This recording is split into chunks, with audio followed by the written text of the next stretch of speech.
Ya, Assalamualaikum warahmatullahi wabarakatuh.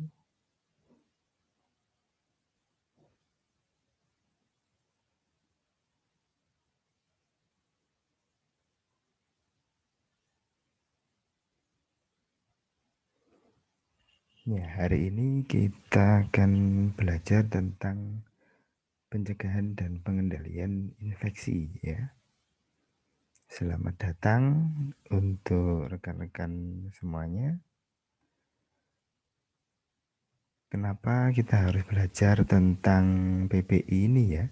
Nah, jadi menurut data dari WHO, rata-rata 1 dari 10 pasien itu dirawat itu mengalami infeksi nosokomial atau HAIS ya. Nah, ternyata dari 10 pasien itu rata-rata 1 dari 10 pasien meninggal. Nah, ini karena infeksi nosokomial atau HAIS ya. Nah, jadi menurut data dari WHO ini ternyata data infeksi ini seharusnya bisa dicegah. Caranya bagaimana? Dengan pengendalian dan pencegahan infeksi ya. Nah, ini data-data dari WHO. Kalau kita bandingkan angka kematian ya, angka kematian karena resisten antibiotik. Jadi resistensi antibiotik ini karena adanya infeksi nosokomial ya.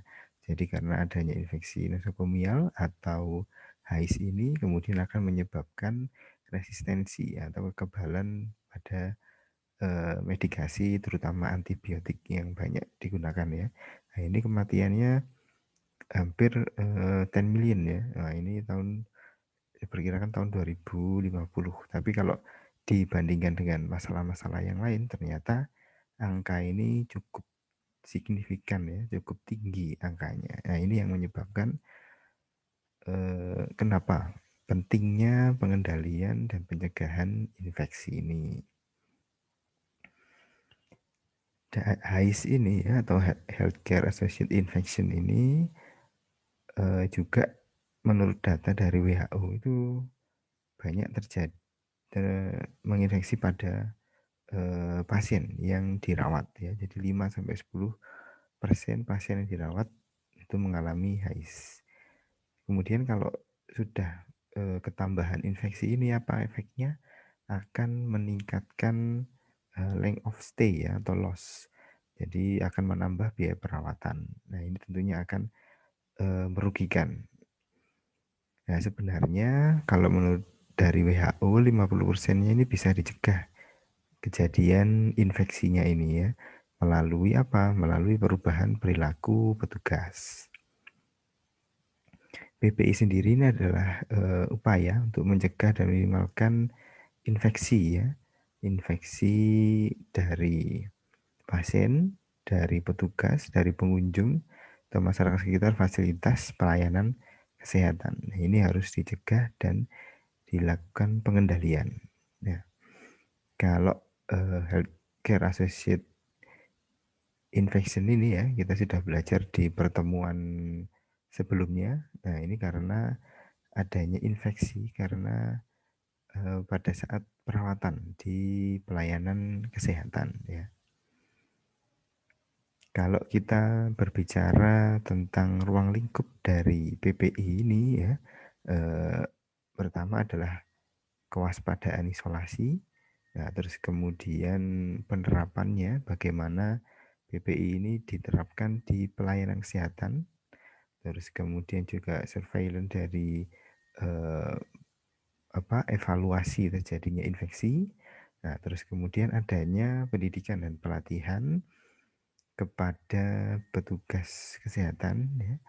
Nah, terus juga monitoring infeksi ya, mengontrol terjadinya infeksi, mengaudit dan monitoring secara berkala ya. Jadi tidak hanya satu kali tapi berkala. Ini yang eh, bisa kita lihat sebagai ruang lingkup dari PPI. Jadi tujuannya bagaimana? Tujuannya adalah untuk meningkatkan mutu layanan, terus kemudian melindungi tenaga kesehatan dan juga masyarakat ya. Nah, terus kemudian juga mencegah terjadinya infeksi nosokomial. Ini tujuannya. Ya, terus kemudian kalau di perannya sebagai di keperawatan ya, itu ya kita ada yang disebut sebagai IBCN. Nah, ini fungsinya untuk mencegah terjadinya infeksi pada pasien di pelayanan kesehatan. Nah, ini bagaimana caranya? Jadi melakukan prosedur sanitasi yang benar ya.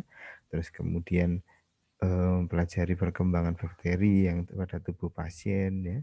Nah, terus kemudian juga eh, mengendalikan infeksinya.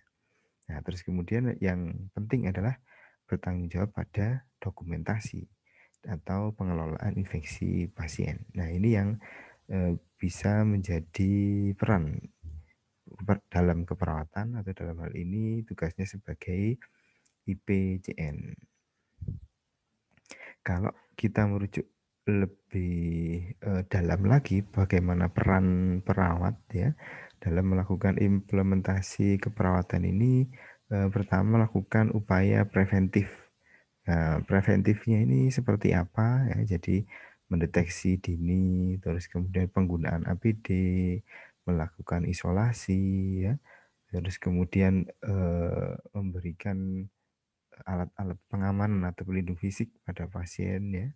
Terus kemudian yang tidak kalah pentingnya adalah melakukan pendidikan kesehatan. Nah, karena dengan meningkatkan pengetahuan ini diharapkan akan terjadi perubahan perilaku ya.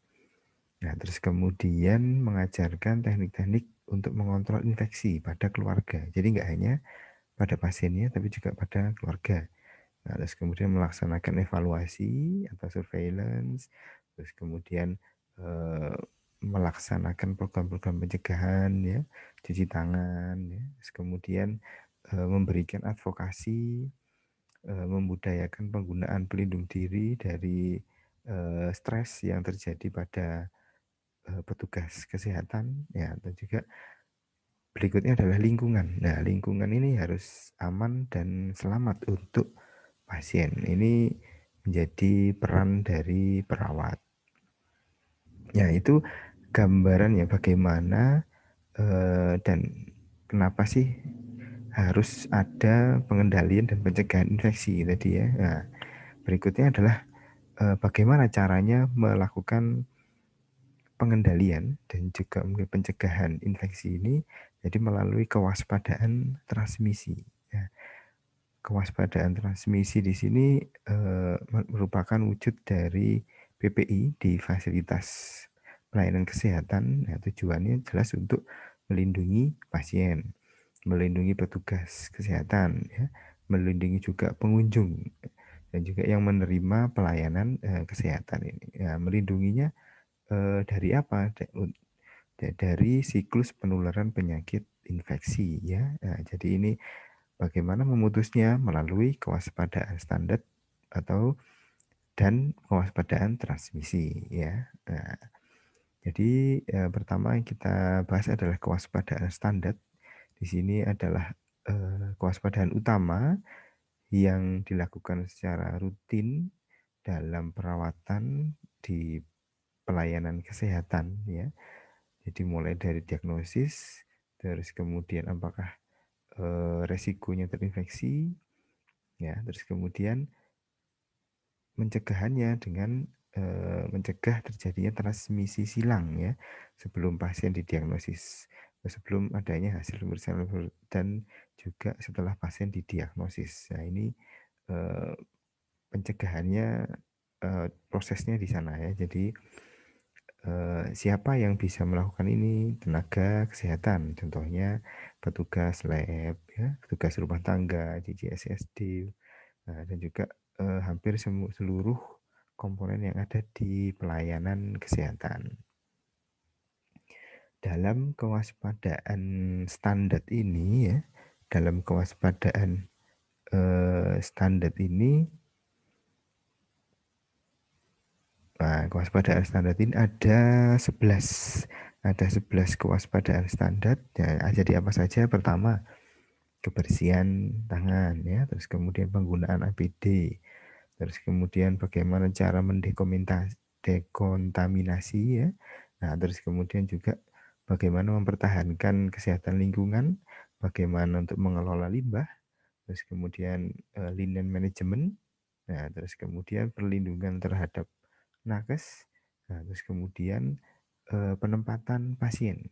Nah, berikutnya adalah hygiene respirasi atau penerapan dari etika batuk dan bersin. Nah, yang terakhir adalah praktik menyuntik yang aman. Ya, ini adalah ke-11 dari kewaspadaan standar.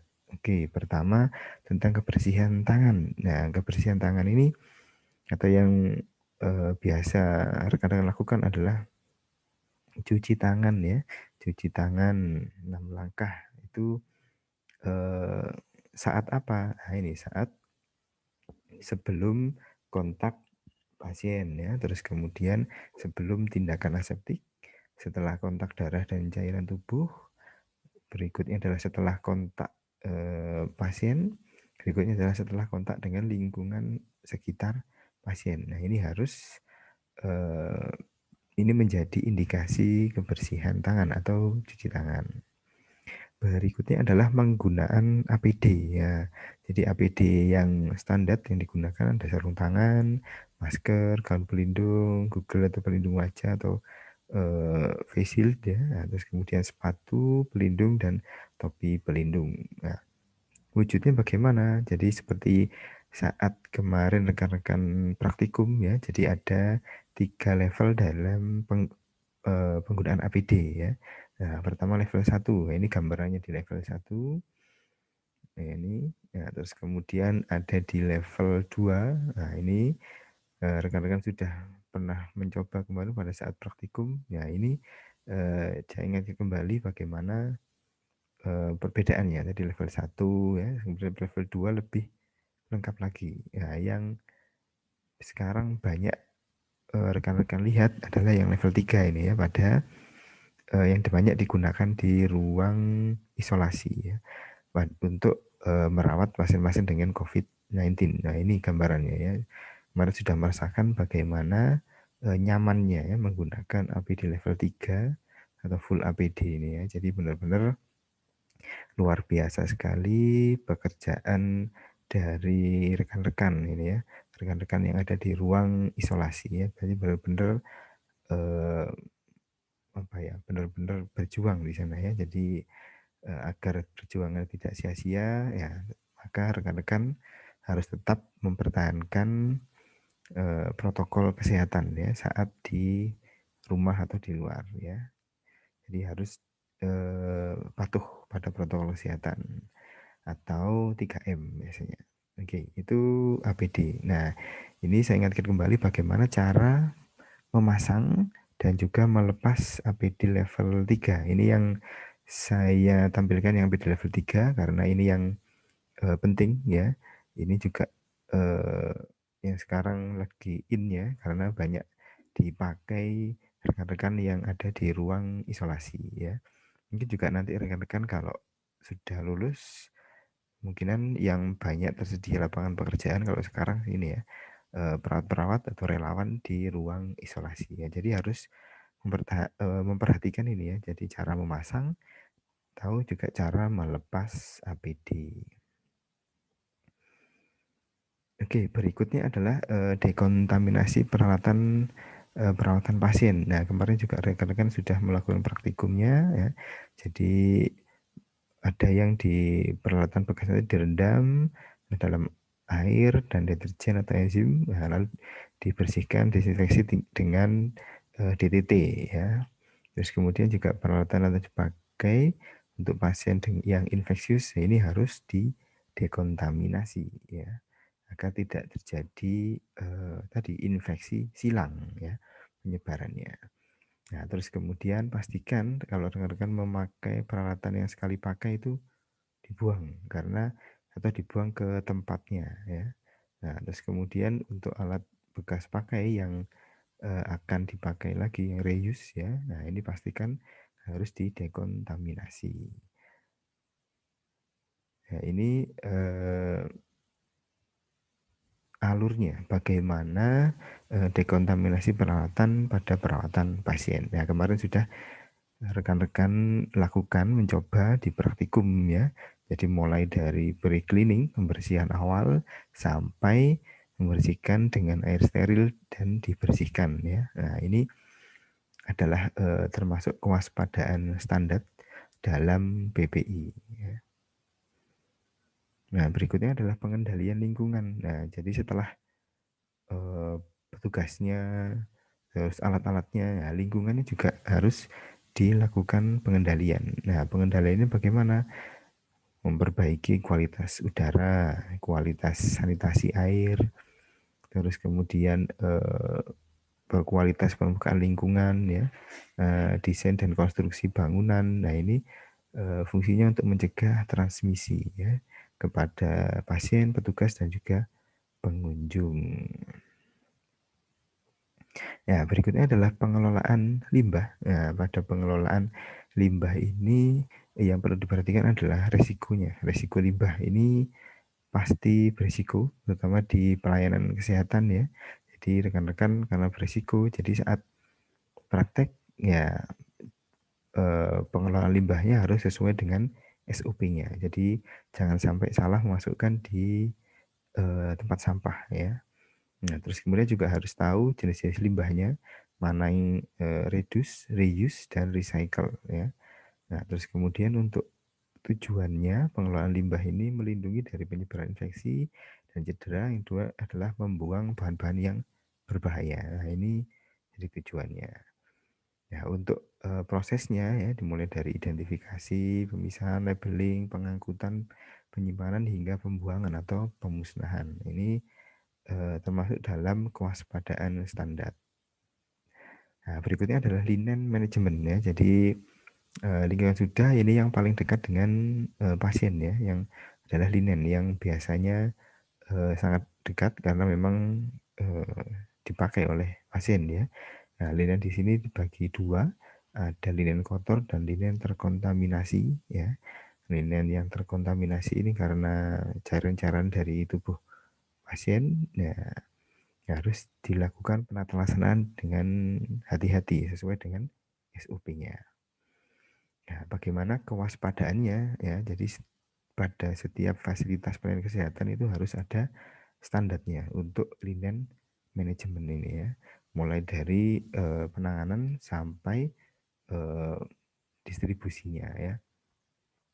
Nah, terus kemudian petugas yang di linen manajemen ini harus memakai APD sesuai dengan asal tempat linennya ya. Nah, ini kemudian baru linennya dipisahkan. Mana linen kotor, mana linen terkontaminasi. Ya, ini sudah harus dipisahkan. Nah, makanya saat rekan-rekan praktek di pelayanan kesehatan nanti harus saat mengganti linen ini harus tahu, oh linennya ini termasuk linen kotor. Oh, berarti masuk ke eh, tempat sampah mana. Oh, linennya ini linen yang terkontaminasi. Oh, berarti harus masuk ke wadah atau tempat yang mana ya. Jadi harus paham itu. Nah, tujuannya apa? Dengan membaginya meminimalkan ya kontaminasi eh, baik melalui udara atau melalui media pasien dan petugasnya. Nah, ini harus diwaspadai ya. Nah, terus kemudian linen-linen yang terkontaminasi, ya ini kan tempatnya sudah khusus ya, atau biasanya kantongnya warna kuning ya, ini yang harus ditransportasikan, dipindah ya. Ya, terus kemudian jika di linennya itu ada kotorannya, ya itu dibuang dulu. Kemudian baru dimasukkan ke tempat kantongnya. Nah, terus kemudian karena kan juga harus melihat karena alur SOP linen manajemen ini mungkin di tiap pelayanan kesehatan memiliki SOP yang berbeda-beda ya. Nah, jadi sesuai dengan linen manajemen di laundrynya. Ya. Jadi untuk jenisnya tadi harus dipisah laundrynya ya. Nah, terus kemudian cuci dan keringkan linen di ruang laundry. Jadi ada sendiri ruang laundrynya ya. Ya, untuk linen-linen yang infeksius ya itu dilakukan dekontaminasi tadi melalui 2 tahap ya, menggunakan deterjen dan menggunakan klorin. Nah, ini yang biasanya dilakukan di laundry. Ya, di era new normal ini ya, ini saran dari Rumah Sakit Sidoarjo yang saya dapatkan. Jadi laundry di sana harus punya fasilitas ini ya. Ada mesin cuci, mesin peras sendiri, mesin pengering, ya, mesin penyetrika harus ada, terus kemudian mesin penyetrika pres dan juga ada mesin jahit. Nah, ini fasilitas laundry di era new normal. Ini menurut PPI, tim PPI ya, dari PPNI di RS Sidoarjo. Ya, bahan-bahan kimia dari yang biasanya digunakan di laundry ini ya, ada deterjen, emulsifier, alkali, ya, klorin. Nah, ini sesuai dengan fungsinya.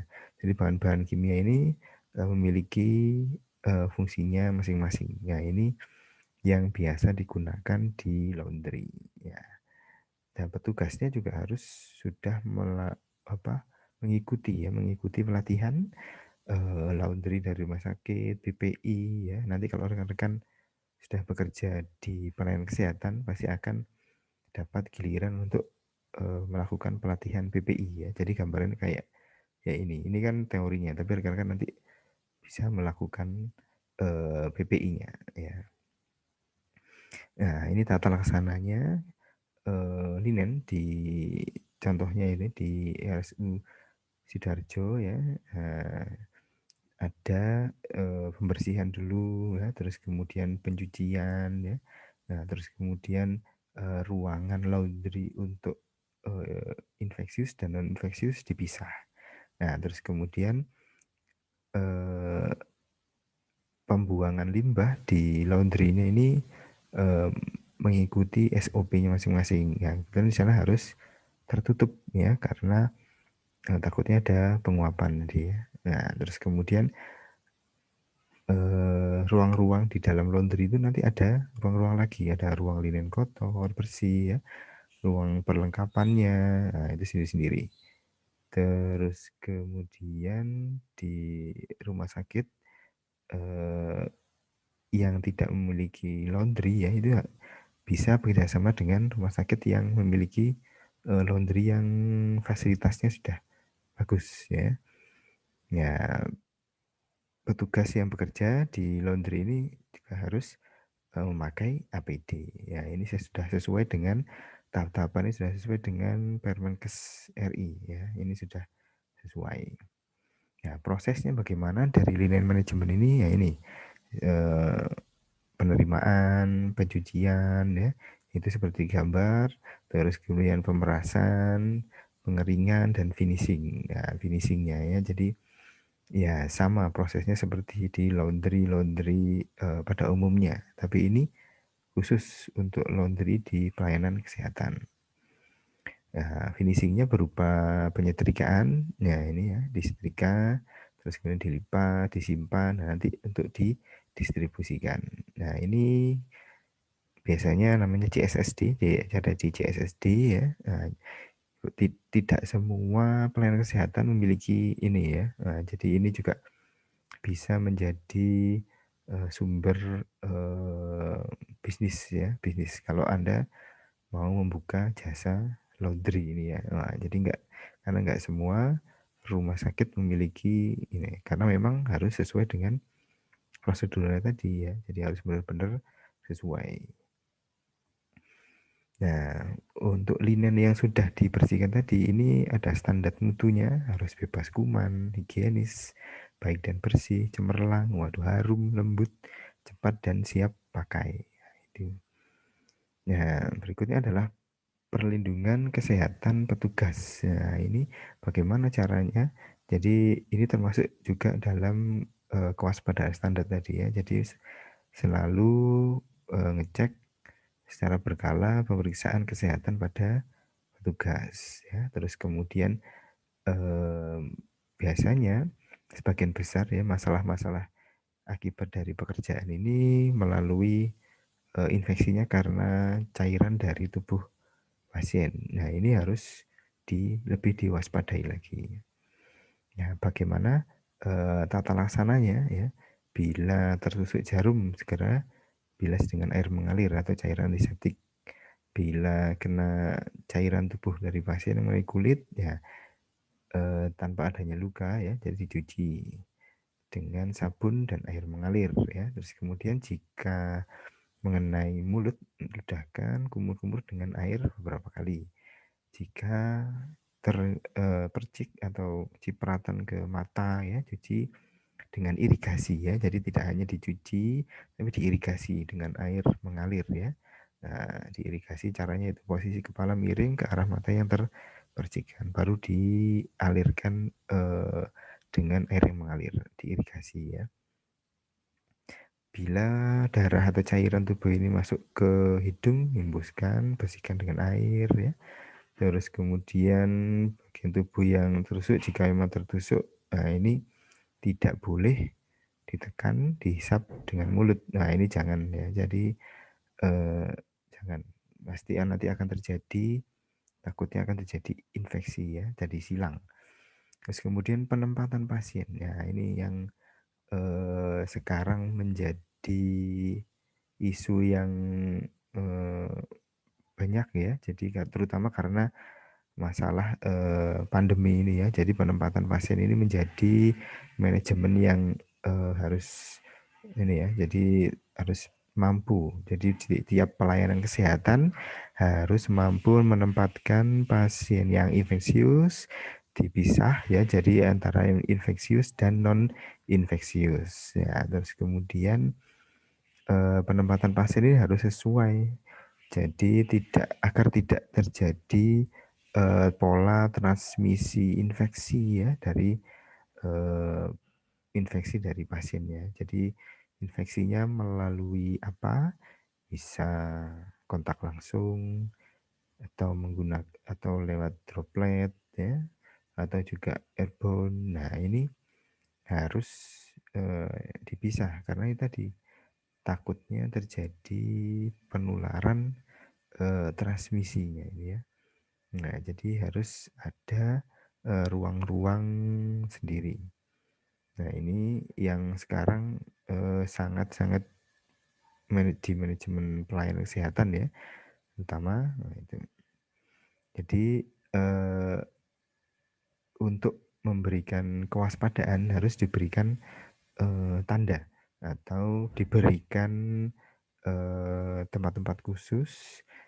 Jadi biar tidak terjadi infeksi ya mungkin karena transmisi kontak, droplet, airborne ini ya. Nah, jadi pasien ya ini yang tidak dapat menjaga kebersihan diri atau lingkungan, nah ini harus dipisahkan juga. Nah, jadi rekan-rekan yang punya teman kos, temannya atau teman di rumahnya ya, tidak menjaga kebersihan diri dan lingkungan, nah silahkan dipisahkan atau diisolasi biar sendiri ya. Nah, ini contohnya.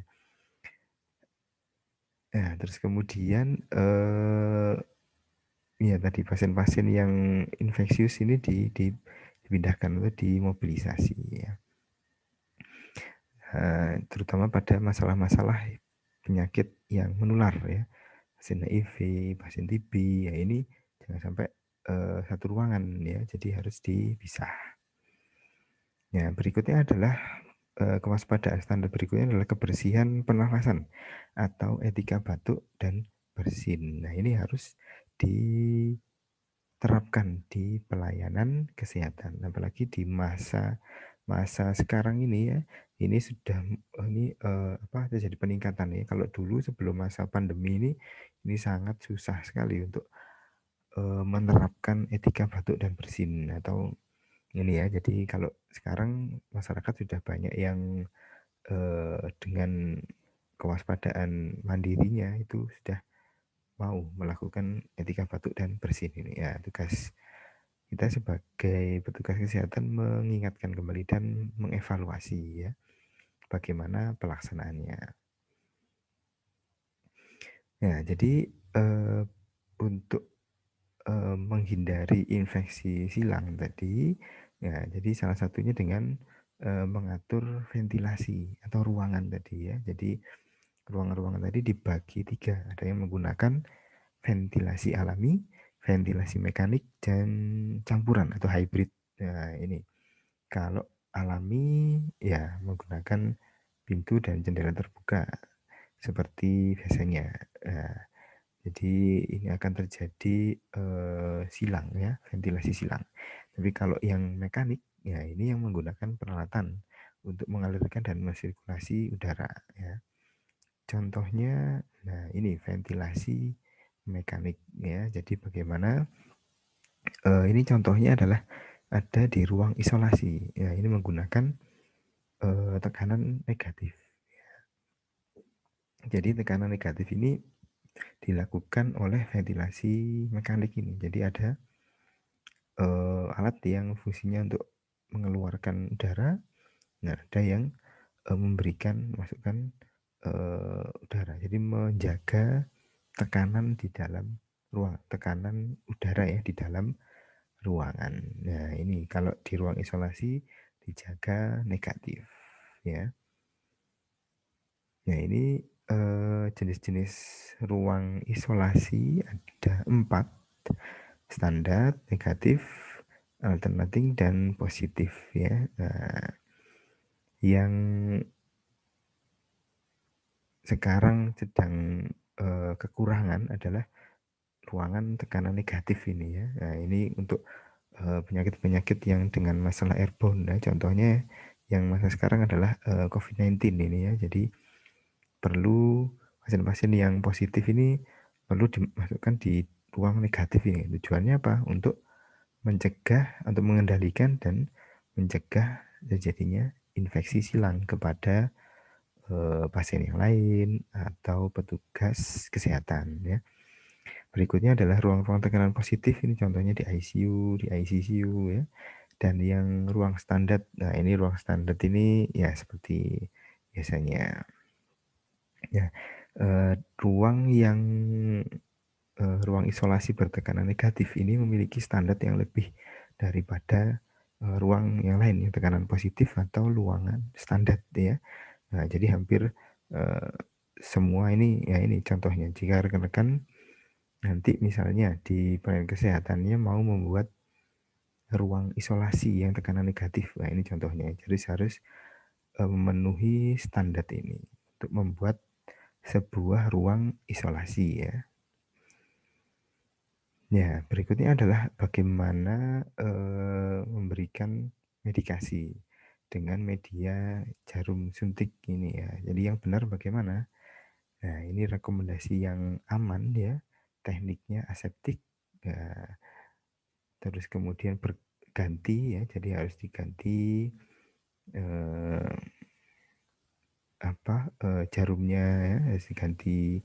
Terus alat suntiknya juga ya.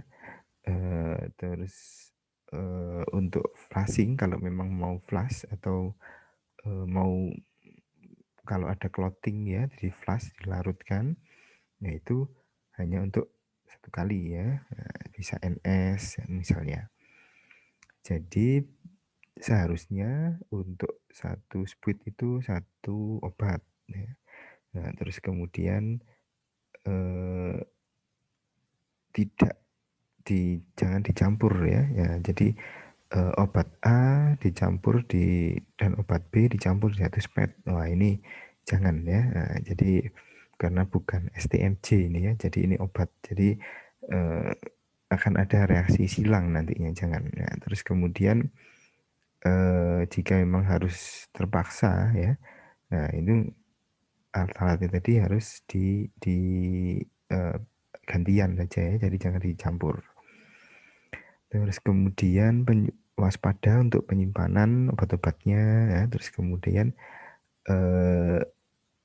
tidak menggunakan cairan pelarut untuk lebih dari 1 pasien. Nah, ini rekomendasinya. Berikutnya adalah pada saat preoperasi ya, biasanya untuk memberikan anestesi, ya ini menggunakan anestesi lumbal fungsi. Ya, ini harus aman ya. Jadi petugasnya harus memakai APD ya. Terus kemudian agar tidak terjadi penularan dan juga dilakukan dengan steril ya, karena lumbal ini waspada karena berhubungan dengan tulang ya. Jadi kalau terjadi infeksi maka akan terjadi osteomielitis ya, ini sangat berbahaya.